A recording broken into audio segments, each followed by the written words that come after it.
ஹஜ்ஜுக்கு செல்லாதவர்களுக்கு அல்லாஹ்வால் கொடுக்கப்பட்டிருக்கும் மிகப்பெரிய அருட்கொடை அரஃபாவுடைய நோன்பு. அல்லாஹ்வுடைய தூதர் சொன்னார்கள், யார் அரஃபாவுடைய தினத்தில் நோன்பை நோற்பாரோ அது முன் வருடத்துடைய பாவத்திற்கும் பின்னால் வரக்கூடிய வருடத்துடைய பாவத்திற்கும் மன்னிப்பாக அமையும் என்று அல்லாஹ்வுடைய தூதர் சொன்னார்கள். துஆக்களில் சிறந்தது அரஃபாவுடைய தினத்தில் கேட்கப்படும் துஆ என்று அல்லாஹ்வுடைய தூதர் சொன்னார்கள். அரஃபாவுடைய தினத்தில் அல்லாஹ் முதல் வானத்திற்கு இறங்கி வருகிறான் என்று அல்லாஹ்வுடைய தூதர் சொன்னார்கள். அல்லாஹ் ரப்புல் ஆலமீன் அதிகமான மக்களை நரகத்திலிருந்து விடுதலை செய்கிறான் அரஃபாவுடைய தினத்தில் என்று.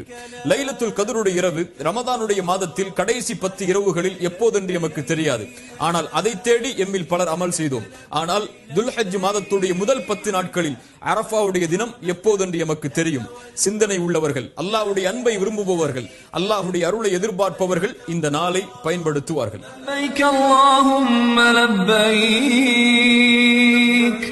لبيك لا شريك لك لبيك